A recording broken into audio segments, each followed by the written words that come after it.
नमस्कार, स्वराज एक्सप्रेस के खास प्रोग्राम जनता मांगे जवाब में आपका स्वागत है। आपके साथ मैं हूं राघवेंद्र। 1 अप्रैल से छत्तीसगढ़ की मदिरा प्रेमी जनता को नए आबकारी नीति का लाभ मिलना शुरू हो गया है। सरकार ने नए वित्तीय वर्ष में शराब की नई दरों को लागू कर दिया है। इससे छत्तीसगढ़ में शराब की कीमतें अब 4% कम हो गई हैं और शराब की 67 नई दुकानें खुल गई हैं, जिसे लेकर एक बार फिर सुबह में सियासत तेज हो गई है। इसी सियासत पर आज चर्चा करेंगे, लेकिन उससे पहले देख लीजिए खास रिपोर्ट।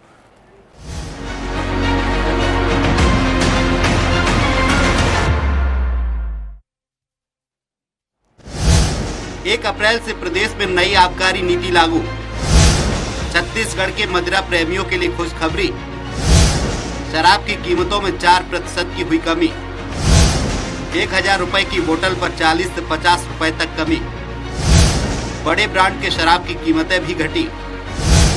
प्रीमियम शराब की कीमतों में 300 रुपए तक गिरावट। राज्य में 67 नई शराब दुकानें भी खुली। आबकारी से 12,000 करोड़ के आय का रखा गया लक्ष्य। दरअसल सरकार ने विदेशी शराब पर लगने वाला 9.5% के अतिरिक्त शुल्क को खत्म कर दिया है। नई आबकारी नीति लागू करने के कारण अवैध शराब को रोकना बताया जा रहा है। सरकार ने कैबिनेट बैठक की जानकारी में यह बताया था कि दूसरे राज्यों की तुलना में छत्तीसगढ़ में शराब की कीमतें ज्यादा है। इस कारण से दूसरे राज्य में अवैध रूप से शराब की तस्करी होती थी। अवैध रूप से शराब की तस्करी के कारण राजस्व का घाटा होता था। ऐसे में सरकार ने शराब की कीमतों को कम करने का फैसला लिया है। वही नई शराब नीति के लागू होने से 67 नई शराब दुकानें खोली जा रही हैं। कुल 674 शराब दुकानें राज्य में संचालित होंगी। पूर्व मुख्यमंत्री भूपेश बघेल ने सोशल मीडिया पर भाजपा सरकार पर तंज कसा है। भूपेश बघेल का कहना है कि देसी शराब दुकानों में विदेशी और विदेशी दुकानों में देशी शराब बेची जाएगी। इससे प्रदेश में शराब दुकानों की संख्या सीधे दोगुना हो जा रही है। उन्होंने कहा कि पंचायतों में जबरिया दबाव बनाकर शराब दुकान खुलवाई जा रही है। मीडिया के साथी भी ये बोलते हैं कि 66 दुकान पर खुला है। 66 दुकान नहीं, यदि 700 दुकानें हैं तो 7 दूनी 1400 दुकान और ये 66 प्लस है। इतनी दुकानें खुल गई क्योंकि अंग्रेजी में ही देसी और देसी में अंग्रेजी और प्रीमियम के लिए अलग। शराब का सियासत से पुराना रिश्ता है। 2023 में हुए विधानसभा चुनाव में शराबबंदी एक बड़ा मुद्दा बना था। भाजपा ने विपक्ष में रहकर शराबबंदी के मुद्दे पर तात्कालिक कांग्रेस सरकार को घेरा था। ऐसे में अब बीजेपी सरकार की नई आबकारी नीति पर कांग्रेस मुखर हो गई है। पूर्व सीएम भूपेश बघेल के बयान पर पलटवार करते हुए उप मुख्यमंत्री अरुण साव ने कहा कि कांग्रेस ने शराब को घर घर तक पहुंचाया। 2000 करोड़ रुपए का घोटाला करने वाली कांग्रेस अनर्गल बातें न करे। ये जो लोग घर घर तक शराब पहुंचाने वाले लोग हैं, शराब में 2100 करोड़ का घोटाला करने वाले लोग हैं, उन्हें ये सब अच्छा लगेगा नहीं।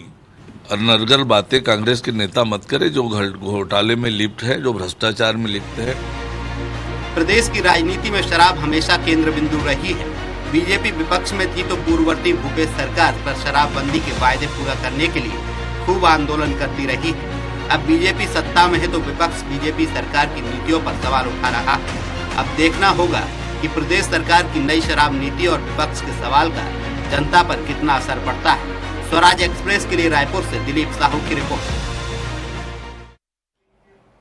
तो चलिए, इस शराब नीति पर मचे बवाल पर ज्यादा चर्चा करने के लिए हमारे साथ मौजूद हैं कांग्रेस प्रवक्ता डॉक्टर अजय साहू जी, बीजेपी प्रवक्ता सुनील चौधरी जी, साथ ही हमारे साथ वरिष्ठ पत्रकार जुड़े हुए हैं राम अवतार तिवारी जी। आप सभी का बहुत बहुत स्वागत है स्वराज एक्सप्रेस पर। सबसे पहले तो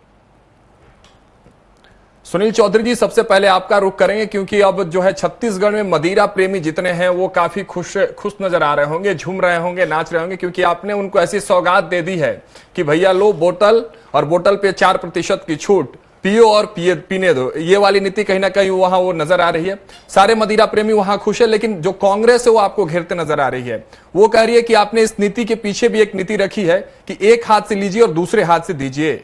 पूर्व पीसीसी के जो चीफ थे वो कह रहे हैं कि महतारी वंदन का एक तरफ से आप पैसा दे रहे हैं, दूसरी तरफ से मदिरा पर प्रतिशत टैक्स छोड़कर एक दूसरे तरफ से उसको ले रहे हैं। क्या कहेंगे चौधरी जी? जी राम राम, जय जोहार, जय छत्तीसगढ़। देखिए, छत्तीसगढ़ में शराब का जो मामला है वो आप भी जान रहे हैं कि पिछली सरकार के समय से ये मामले चल ही रहे हैं।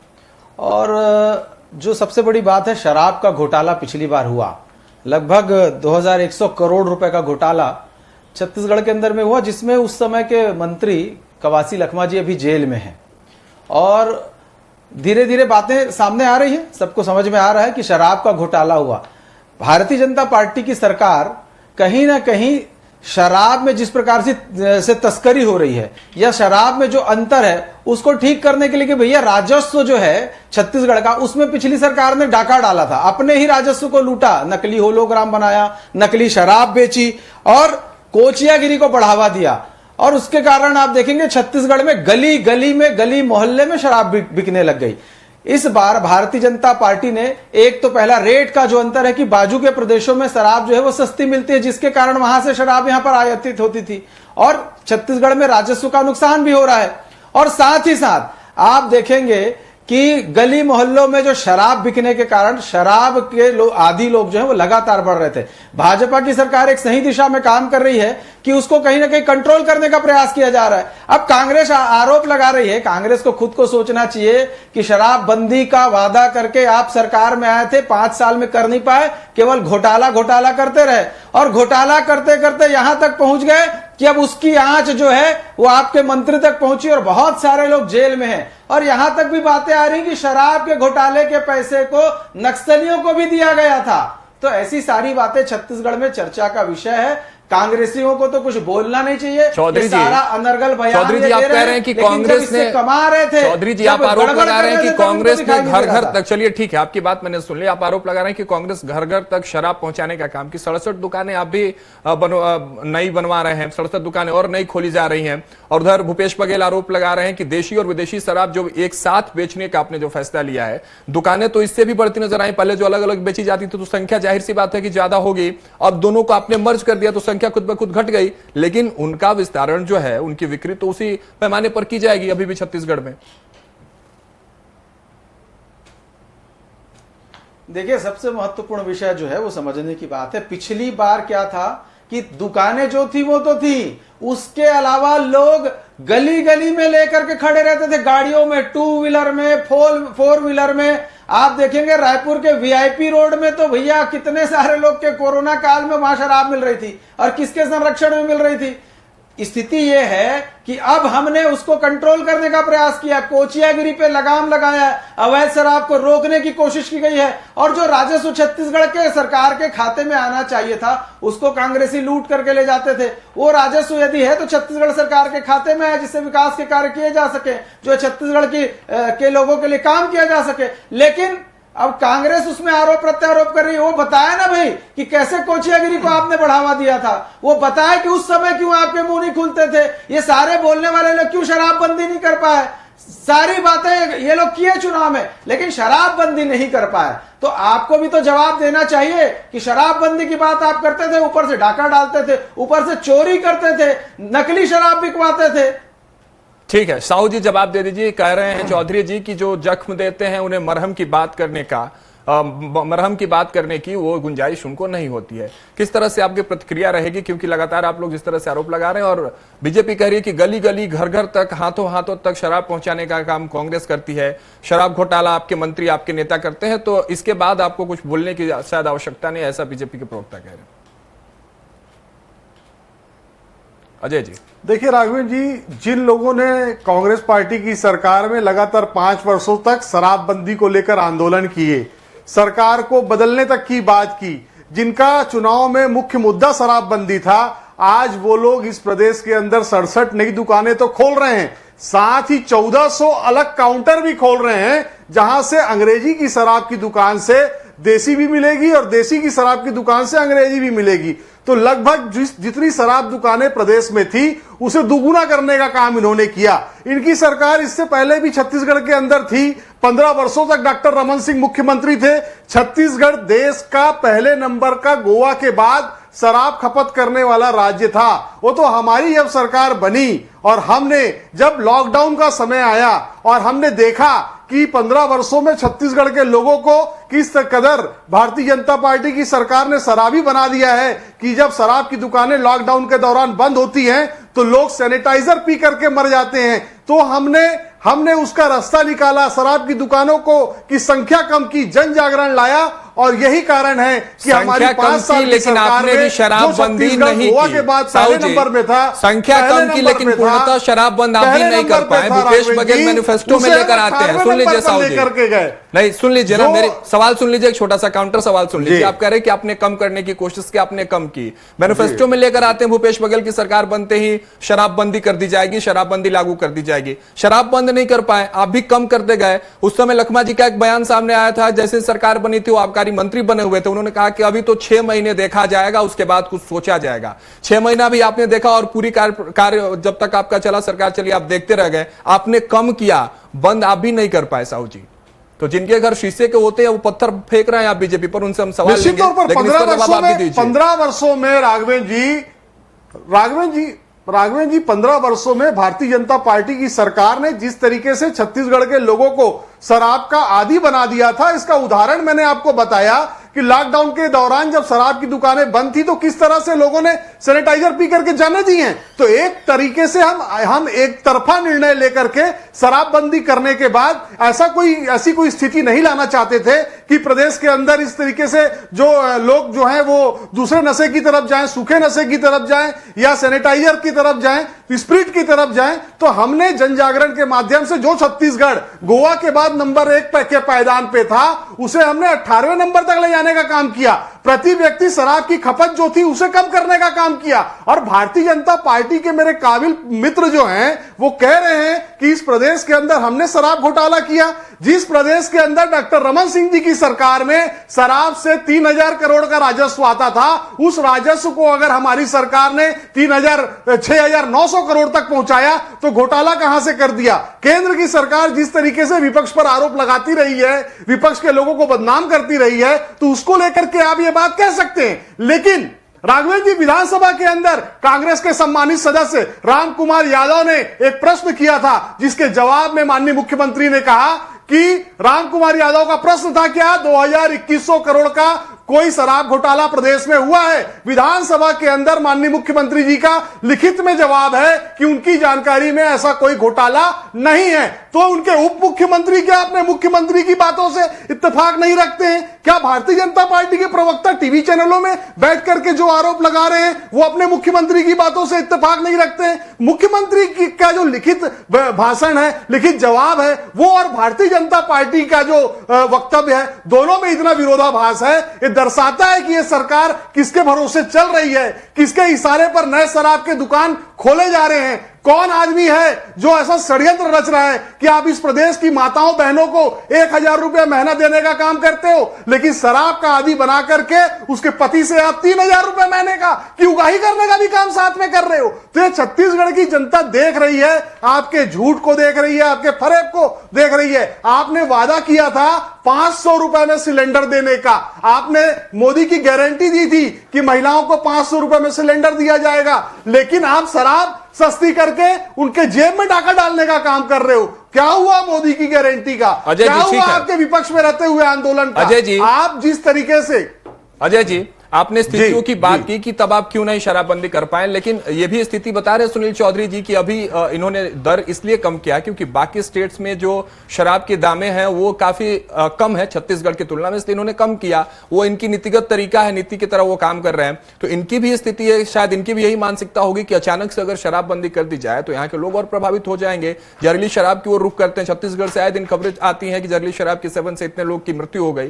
तो ये इनकी स्थिति कह रहे हैं कि तस्कर पर जो है वो कहीं ना कहीं लगाम लगेगा, शराब की तस्करी कम होगी। देखिए राघवेंद्र जी, बहुत जिम्मेदारी से एक बात कहता हूं, राजनीति से ऊपर उठ के बात कहता हूं। छत्तीसगढ़ को शराब मुक्त बनाना है, कांग्रेस पार्टी सत्ता के साथ है, लेकिन सत्ता पक्ष की क्या मंशा है छत्तीसगढ़ में शराबबंदी करने की? हमारी जब सरकार थी तो हमने विधानसभा स्तरीय एक समिति का गठन किया था, जिसका काम था कि वो गांव में जाकर के जन जागरण फैलाती, वहां की स्थितियों का जायजा लेती और विधानसभा के पटल में अपनी रिपोर्ट प्रस्तुत करती।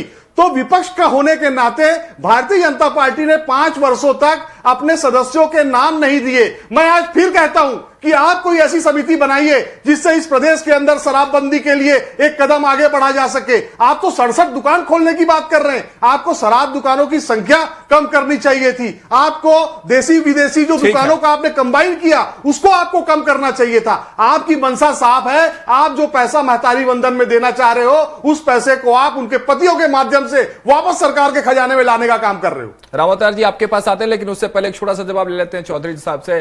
चौधरी जी ये कह रहे हैं कि इन्होंने कमेटी बनाई जो गांव-गांव जाके शहरों में जाकर जन जागरण का काम करती थी। आपने ऐसी कमेटी बनाई कि गांव-गांव जाके शहर जाके सर्वे कर रही है और ये देख रही है कि कहां दुकानें खुले जाए, 33 किलोमीटर के रेंज पर कहां प्रीमियम दुकानें खोली जाए। जरा प्रीमियम पर भी प्रकाश डालिएगा और इस बात का भी जवाब दे दीजिए कि प्रीमियम शॉप्स किस तरह के होंगे, क्या उनकी एंगल्स होंगे, किस तरह से वो नजर आएंगे।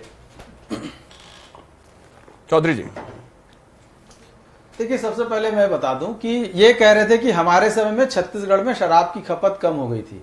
निश्चित रूप से आप एक नंबर पे शराब जो है वो बेच ही नहीं रहे थे। आप तो कोचियागिरी करा रहे थे, तो दुकान भी कम होगी और आपकी शराब की खपत भी कम दिखेगी।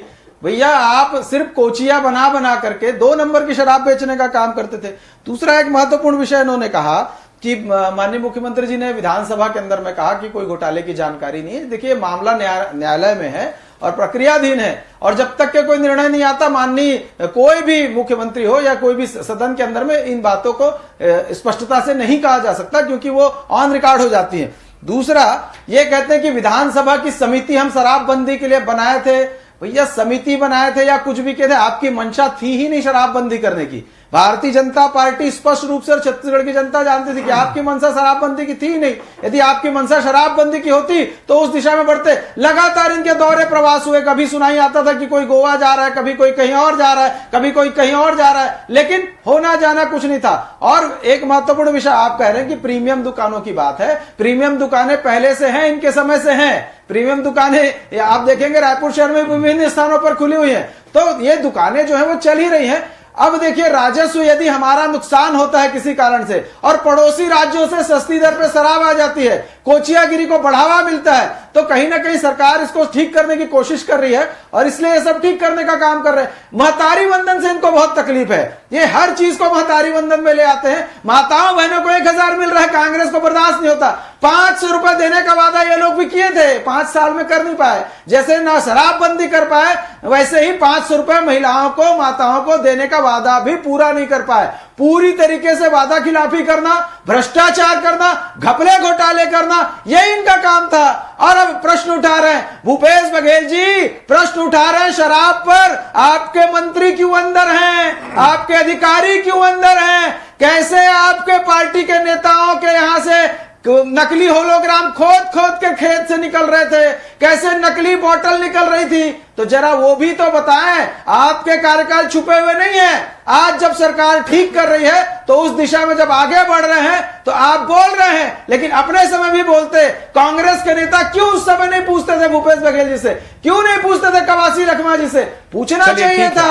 आज जब पूरे घोटाले न्यायालय में है, विचाराधीन है मामला, तब जवाब लेंगे, खुल रहे हैं। जवाब लेंगे, लेकिन उससे पहले रामावतार जी से समझ लेते हैं। रामावतार जी, आपका रुख करते हैं छत्तीसगढ़ शराब पर सियासत और इस नई आबकारी नीति पर आपकी क्या कुछ राय है? इस पक्ष विपक्ष की लड़ाई पर आप क्या कुछ कहेंगे? और मैं चाहता हूं कि इस पूरी नीति पर एक आईना दिखाए, क्योंकि छत्तीसगढ़ अपने आप में लगातार शराब की खबरों से, शराबियों की जानलेवा खबरों से लगातार अखबारें और न्यूज चैनल्स भरी रहती हैं। इस बीच जब ये बात छिड़ी है, नई आबकारी नीति आई है, शराब की दरों में गिरावट हुई है, तो शराबबंदी पर भी एक कहीं ना कहीं बड़ा प्रश्न चिन्ह खड़ा है। छत्तीसगढ़ की तस्वीर के लिए क्या कुछ जरूरी है?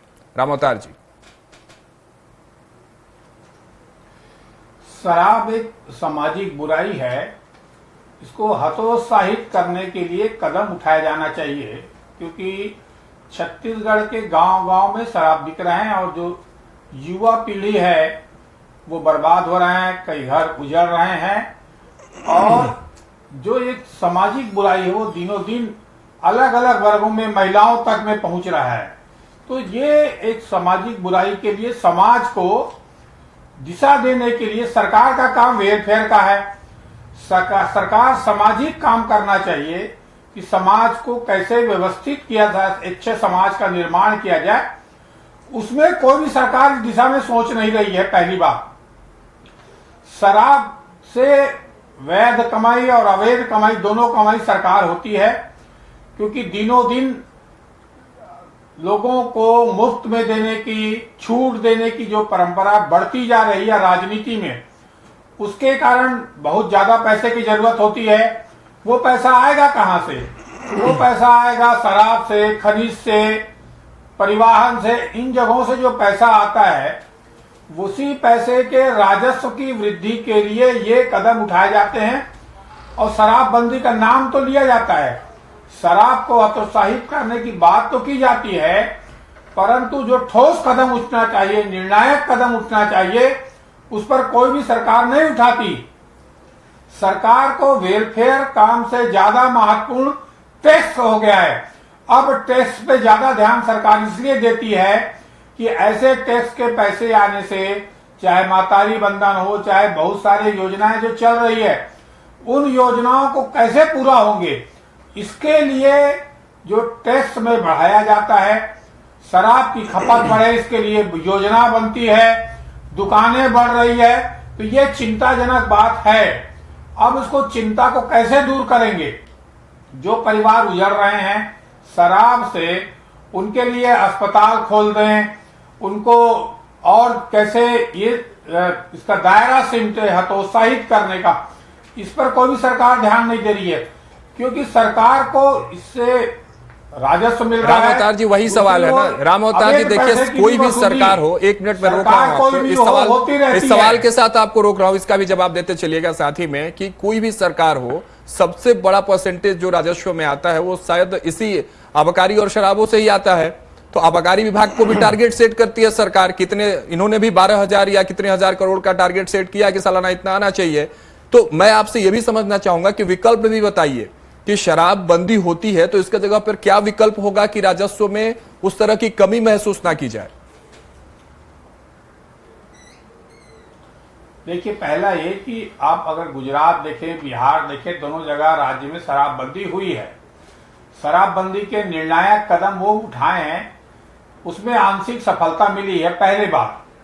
दूसरा बात आपने कहा कि राजस्व में वृद्धि कैसी हो, तो अपने रिसोर्सेस जो है वो सरकार को तैयार करने के बहुत सारी चीजें हैं, और ऐसा नहीं है शराब से ही नहीं होगा। जिन राज्यों ने शराबबंदी कर भी दिया है, क्या वो सरकार में वेलफेयर योजनाएं नहीं चल रही है? क्या योजनाएं बंद हो गई है?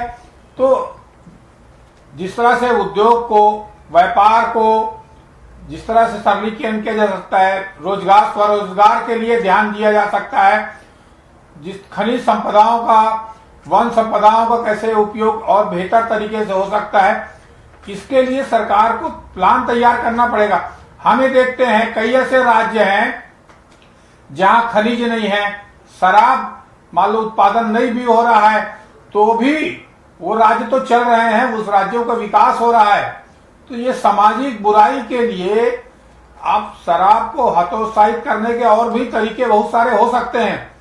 उन तरीकों के इजाद के लिए ठोस इच्छा शक्ति चाहिए, वो है नहीं। आप जो राजस्व है, राजस्व जितना सरकार को मिल रहा है उससे ज्यादा गैर तरीके से भी वसूली होती है शराब के नाम पर। इसका बड़ा दाम है।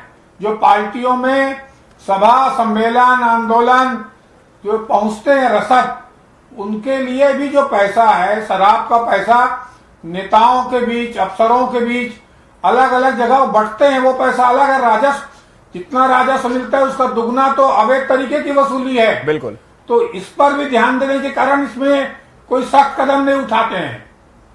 ठीक है चौधरी जी, आप सुन रहे होंगे राम अवतार जी ने काफी अच्छे तरीके से बताया कि और भी दूसरे विकल्प हो सकते हैं राजस्व में वृद्धि करने के लिए। लेकिन आप शराबबंदी की बात कर रहे थे कि शराबबंदी हो जाएगी तो राजस्व कैसे चलेगा, प्रदेश कैसे चलेगा। राम अवतार जी ने साफ तौर से बताया।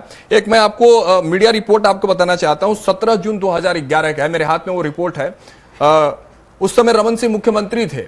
उन्होंने कहा था कि चाहे राजस्व में कितना भी घाटा पड़ जाए, दुकानें शराब की बंद करनी चाहिए, और उन्होंने 227 देशी और 36 विदेशी शराब दुकानों को बंद करने की जानकारी दी थी मीडिया में। 100 करोड़ का राजस्व में कहीं ना कहीं हानि होगी ऐसा रमन सिंह बोले थे, लेकिन दुकानें उन्होंने बंद कर दी थी। उसके बाद से फिर कैसे, जब उन्होंने इतनी दुकानें बंद कर दी, मीडिया में जानकारी दे दी उन्होंने, उसके बाद फिर से इसकी नींव रखती गई। शराबें बिकने लगी छत्तीसगढ़ में और आप कह रहे हैं कि शराबबंदी कर देंगे तो राजस्व कैसे चलेगा, प्रदेश कैसे चलेगा? चौधरी जी जी देखिए, मैं बिल्कुल ऐसा नहीं कर रहा हूं कि शराबबंदी कर दी गई तो प्रदेश कैसे चलेगा।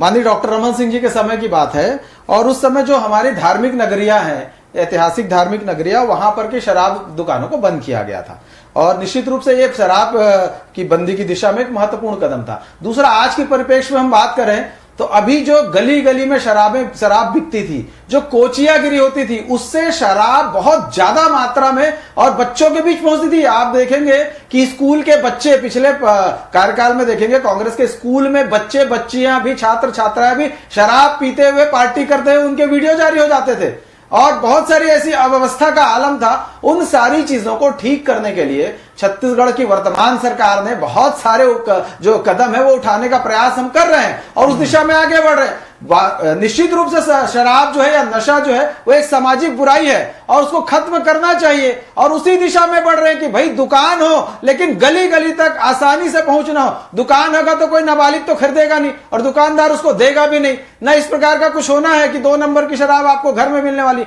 व्यवस्थित किया जा रहा है। टॉप क्वालिटी की शराब आगे बढ़ती है। टॉप क्वालिटी की शराब हानिकारक नहीं होती है क्या? चौधरी जी आपसे समझना चाहूंगा, बार बार कह रहे हैं कि कांग्रेस की सरकार में लो क्वालिटी के शराब मिलते थे, डुप्लीकेट शराब। टॉप क्वालिटी के शराब हानि नहीं पहुंचाती क्या शरीर? प्रीमियम शराब जो आप कह रहे हैं। देखिए, कांग्रेस के समय में जो शराब मिलती थी वो नकली शराब होती थी, वो डुप्लीकेट शराब होती थी, छत्तीसगढ़ में जहरीली शराब होती थी। आप देखेंगे लगातार घटनाएं वैसी घटती। नकली होलोग्राम लगा करके कहां से आप शराब बेच रहे थे? नकली होलोग्राम पकड़ाए कि नहीं पकड़ाए? बड़े बड़े जखीरे पकड़ाए और इनकी सरकार में मंत्रालय के पास ही वहीं पर सरकारी विभाग के ऑफिस में छापे जा रहे थे और अन्य स्थानों से छापे जा रहे थे। नकली शराब बनाई जा रही थी। वीआईपी रोड रायपुर है, वहां पर के बहुत सारे जगह से सप्लाई की जा रही थी। कोरोना काल में घर घर शराब पहुंचाई जा रही थी। जब दवाइयां नहीं पहुंच रही थी तब शराब लोगों के घर में पहुंच रही थी। ठीक है, डेवलप किया कि ऑनलाइन शराब आ जाएगी, ऑनलाइन दवाई का नहीं किया। चलिए, तो ये कांग्रेस ही नहीं किया थी। हम तो उससे बचाने का प्रयास कर रहे हैं। ठीक है, आखिरी प्रतिक्रिया अजय साहू से ले लेते हैं। आप ये कह रहे हैं कि उन्होंने नकली शराब घर घर पहुंचाई, आप टॉप क्वालिटी की शराब घर घर पहुंचाएंगे, हर जगह प्रीमियम शॉप खुलवा देंगे। कोई बात नहीं, अच्छी बात है। साहू जी आप जवाब दे दीजिए। आखिरी प्रतिक्रिया, क्लोजिंग स्टेटमेंट आपसे ले लेते हैं। तमाम बड़े आरोप है कांग्रेस पर, शराबबंदी की आपने भी सोची, इन्होंने भी सोची। सुन तो लीजिए, शराबबंदी की दोनों ने सोची, लेकिन मैं कहता हूं कि शराबबंदी अगर हो जाए तो ही शायद छत्तीसगढ़ का विकास और जो तस्वीर है वो बदलते नजर आएगी। क्या कहेंगे साहू जी?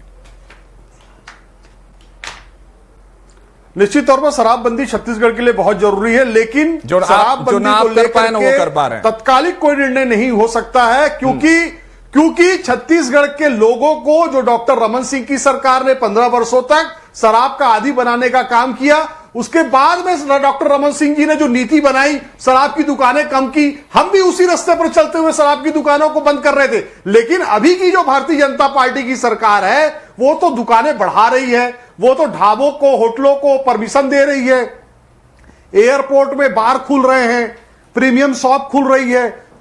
3000 से कम आबादी वाला जो गांव था वहां पे शराबबंदी बंद कर, शराब की दुकानें बंद करने का काम हमारी सरकार ने किया, डॉक्टर रमन सिंह की सरकार ने बंद करने का काम किया। लेकिन विष्णुदेव साय की जो सरकार है, नकली शराब वाले पे छोटा सा जवाब दे दीजिए। साहू जी, समय नहीं हमारे पास। ऐसी परिस्थिति में नकली शराब पहुंचाते थे राघवेंद्र जी। राजनांदगांव जो पूर्व मुख्यमंत्री का निर्वाचन क्षेत्र है, वहां पर नकली शराब भरते हुए बॉटलिंग प्लांट पकड़ाया है, वहां पर नकली होलोग्राम पकड़ाया है। हमने तो अपनी सरकार के समय डिस्टिलर्स जो थे, जो डिस्टिलरी का काम करते थे, वहां से अगर नकली होलोग्राम लग के आता है तो उनके खिलाफ कार्रवाई करने का साहस दिखाया। ये तो पूर्व मुख्यमंत्री के गृह जिले में इस तरीके से शराबों की जो है बंदरबाट हो रही है, नकली शराब बन रहा है, पानी मिला करके लोगों को बेचने का काम कर रहा है और ये हम पर आरोप लगाते हैं। अरे अपने मुख्यमंत्री का भाषण सुन लो, न्यायालय प्रक्रिया का उदाहरण देते हो और विधानसभा के अंदर मुख्यमंत्री जो बात कहते हो कि वो रिकॉर्ड में आ जाएगा। मतलब आप एक पूर्व मंत्री को जेल में बंद कर दियो, झूठा आरोप लगा करके, कांग्रेस पार्टी के ऊपर झूठा आरोप लगा रहे हो। प्रक्रिया पर विधानसभा के अंदर आपके अंदर ताकत नहीं है प्रक्रिया पर। चलिए ठीक है, इसी आरोप प्रत्यारोप के बीच हम इस चर्चा को ही समाप्त करते हैं। बहुत बहुत शुक्रिया साहू जी हमारे साथ जुड़ने के लिए, चौधरी जी आपका हमारे साथ जुड़ने के लिए और तिवारी जी आपका भी बहुत बहुत शुक्रिया हमारे साथ इस खास चर्चा में जुड़ने के लिए। तो देखिए, जिस तरह से छत्तीसगढ़ में नई आबकारी नीति के बाद अब ये सियासत, ये हंगामा मचा हुआ है। कांग्रेस लगातार भारतीय जनता पार्टी पर घर घर शराब पहुंचाने की बात कर रही है। बीजेपी भी यही कह रही है कि कांग्रेस की सरकार ने घर घर, गली गली तक बच्चों के हाथ में शराब पहुंचा दी। लेकिन इस नई आबकारी नीति में जो नई बात है कि अब शराब की बोतलों पर 4% की छूट मिल रही है। इससे मदिरा प्रेमियों के बीच तो वहां खासा उत्साह देखने को मिल रहा है, लेकिन सियासी गलियारों में भी सियासत इस पर तेज हो रही है। अब देखने वाली बात होगी कि किस तरह से कांग्रेस लगातार बीजेपी को इस नई नीति पर और इस नई कार्यप्रणाली पर किस तरह से घेरते नजर आएगी आगे। फिलहाल मेरे साथ इस चर्चा में इतना ही। आप देखते रहिए स्वराज एक्सप्रेस।